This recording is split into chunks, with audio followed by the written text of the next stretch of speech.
Assalamualaikum warahmatullahi wabarakatuh. Alhamdulillahirrahmanirrahim. Wassalatu wassalamu ala rasulillah wa ala alihi wa sahbihi wa wala. Ikhwan fillah rahimani wa rahimakumullah. Barakallahu fikum. Alhamdulillah, di kesempatan kali kita bisa bertemu kembali. Dan insyaallah kita akan melanjutkan pelajaran kita di pelajaran hadis pada kelas 8. Untuk kali ini kita masuk di pelajaran yang ke-9 ya. Dan insyaallah kita akan melanjutkan di bab yang baru, di pembahasan yang keempat, yaitu tentang kedudukan pekerja di dalam Islam. Semoga kalian semuanya selalu semangat dalam belajar ya, untuk mempelajari dan mengamalkan dari apa-apa yang telah kita pelajari. Nah, barakallahu fikum. Allahumma inni as'aluka ilman nafi'an wa rizqan thayyiban wa amalan mutaqabbalan. Baik.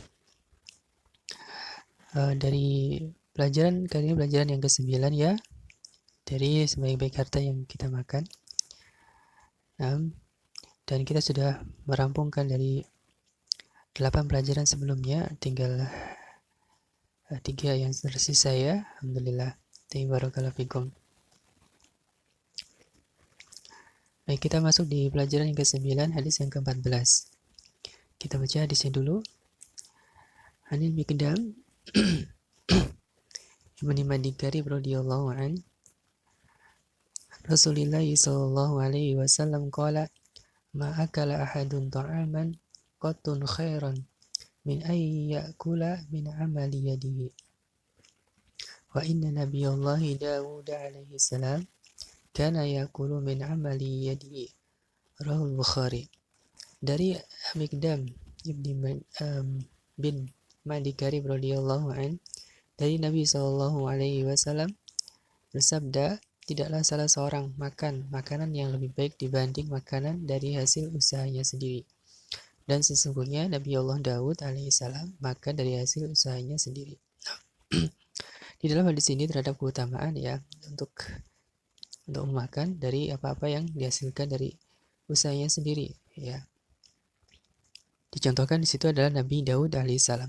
Nabi Daud dan juga nabi-nabi yang lainnya, mereka juga mempunyai pekerjaan ya, mempunyai pekerjaan yang digunakan untuk ya memenuhi dari kebutuhan hidup mereka ya. Nah, jadi para nabi itu tidak mengambil upah dari dakwah mereka ya, tidak mengambil upah dari dakwah ya, dakwah yang dijalankan, yang diperintahkan oleh Allah kepada para nabi, mereka tidak mengambil upah darinya.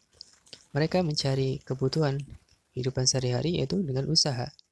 Ada yang berdagang ya, ada yang mengembala kambing dan seterusnya ya. Insyaallah nanti kita akan bahas. Kita langsung ke makna dan bimbingan hadis. Bahwasanya agama kita adalah agama yang agung, yang menganjurkan untuk bekerja dan bersungguh-sungguh serta ya membuang pengangguran dan kemalasan. Ya tadi ya, dari hadis tersebut dianjurkan untuk berusaha bekerja. Nah, kemudian Allah Ta'ala memberikan pahala yang besar ya, dan kebaikan yang banyak, serta dijadikan sebaik-baik ya yang kamu makan untuk usaha dan pekerjaanmu serta sikapmu yang tidak meminta-minta kepada manusia.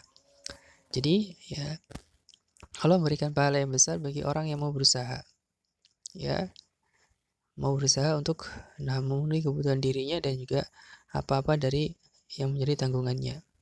Dan juga di sini menganjurkan untuk tidak meminta-minta kepada manusia. Kemudian jika engkau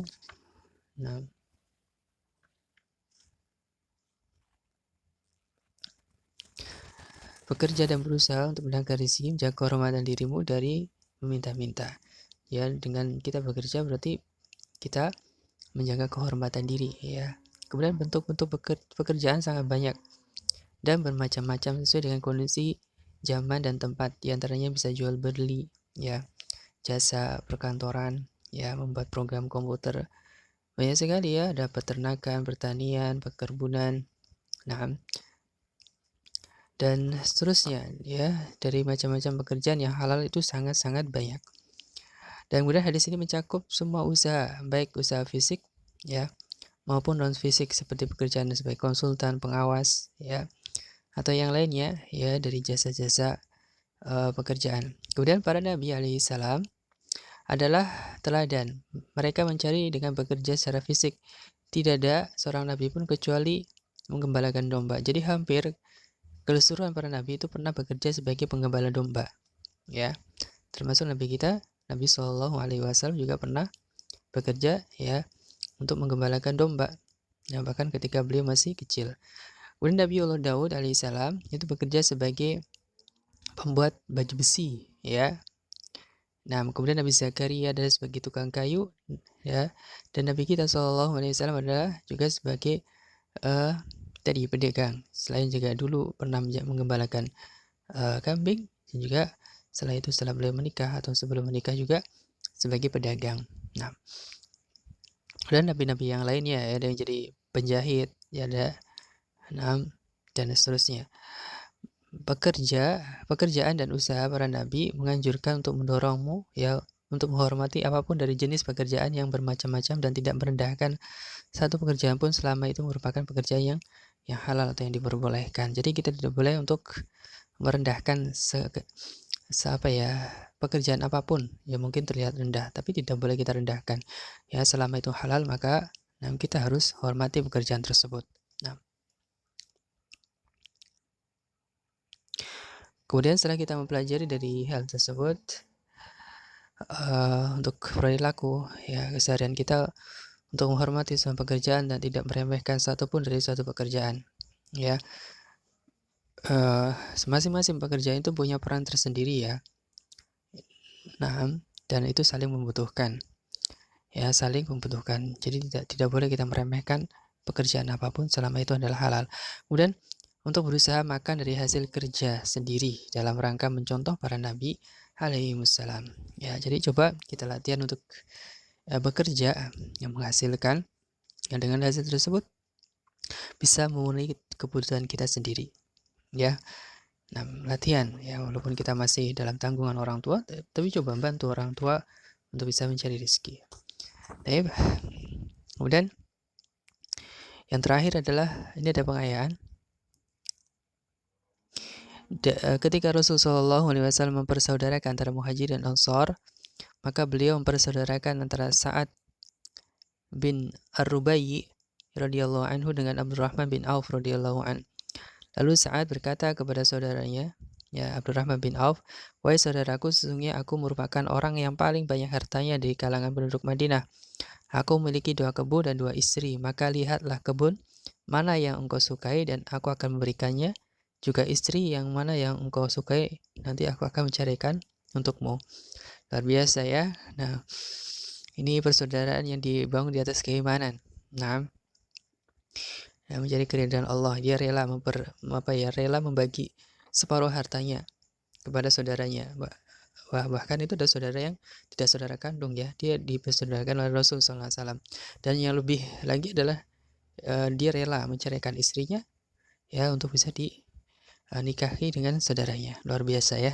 Mungkin zaman ini nyaris tidak ada. Ya. Tetapi Abdurrahman bin Auf ya tidak menerimanya ya, tidak mumpung begitu. Abdurrahman bin Auf juga punya jati diri, punya harga diri ya.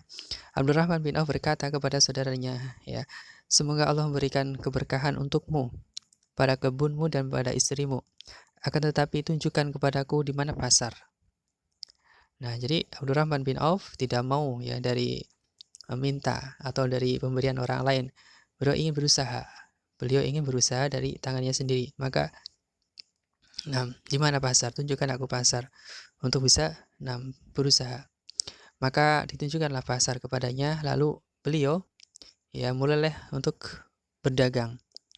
Dia membeli dan menjual serta mendapatkan keuntungan dan disimpan sehingga jadilah beliau seorang yang paling banyak hartanya dari kalangan sahabat. Luar biasa, ini sahabat Abdurrahman bin Auf ya. Nah, seorang sahabat yang terkenal kaya raya karena beliau adalah pandai dalam berdagang. Nah, barakallahu fikum. Taib. Kemudian yang terakhir ada biografi dari sahabat perawi hadis, ada Miqdam bin Ma'di Karib radhiyallahu an. Beliau adalah Al-Miqdam bin Ma'di Karib Al-Kindi Al-Yamani, dari Yaman ya. Beliau seorang sahabat yang terkenal, tinggal di Syam dan datang kepada Nabi sallallahu alaihi wasallam sebagai utusan dari Bani Kindah atau dari wilayah Kindah di Yaman. Beliau meninggal pada tahun 87 Hijriah pada usia 91 tahun menurut pandangan yang lebih kuat. Nah, ini radhiyallahu anhu dari sahabat Miqdam bin Magdi Karib. Baik, sampai di sini dulu di pelajaran yang ke-9. Mudah-mudahan kita bisa mengambil manfaatnya ya, untuk kita bisa berusaha dari jerih payah kita sendiri untuk bisa memenuhi kebutuhan kita. Wallahu ta'ala alam, subhanakallahumma bihamdika asyhadu an la ilaha illa anta astaghfiruka wa atubu ilaik. Assalamualaikum warahmatullahi wabarakatuh.